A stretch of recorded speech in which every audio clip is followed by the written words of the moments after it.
નમસ્કાર, ખબર ગુજરાત સાથે હું જયમિની. સમાચારની શરૂઆત કરીશું કચ્છથી. કચ્છના અબડાસા તાલુકામાં ગૌચર તથા સરકારની જમીનમાં મોટા પાયે ગાંડા બાવળ, મીઠી ઝાડ, દેશી બાવળ અને ખેર જેવા ઉપયોગી વૃક્ષોનો નાશ થતો હોવાની ગંભીર ફરિયાદો સામે આવી છે.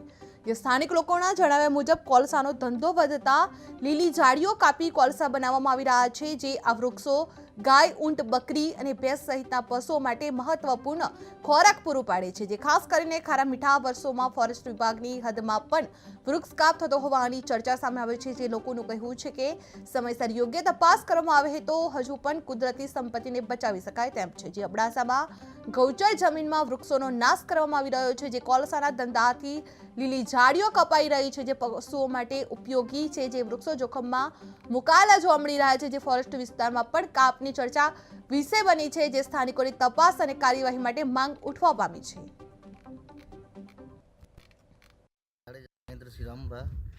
આ અમારી સીમમાં નીરી ઝાડી કપાય છે, ફૂલ ડીસી બાવર, જાર્યું બધું કપાય છે કોલસાવાળા.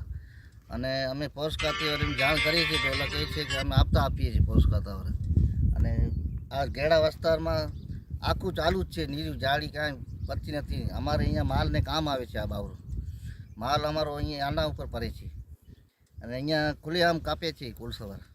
બરોબર, તમે ક્યાં જાણ કરી નથી કરી? અમે બધી જગ્યાએ જાણ કરી, કાંઈ કાર્યવાહી થતી નથી. એટલે ખુલ્લા એ કહે છે કોલસાવાળા હપ્તા કોલસાવાળા હપ્તા આપે છે. બરોબર, એમ કહે છે કે પોસ્ટ ખાતાવાળાને હપ્તા આપીએ છીએ. પહેલા નીડી જાવી કેટલી હતી? વધારે હતી? વધારે હતી, બહુ વધારે હતી. ડીસી બાવર હતા, ગામડામાં બચ્યા છે. આ કાપી નાખી છે, ડીસી કઢાવી કાપી નાખી છે. એટલે કોણ આ વિસ્તાર આખામાં? આ આખા ઈડા, જંગલિયા બધું આ વિસ્તાર. તમારે શું માંગ છે? આ ભઠ્ઠા આ તપાસ ભઠ્ઠા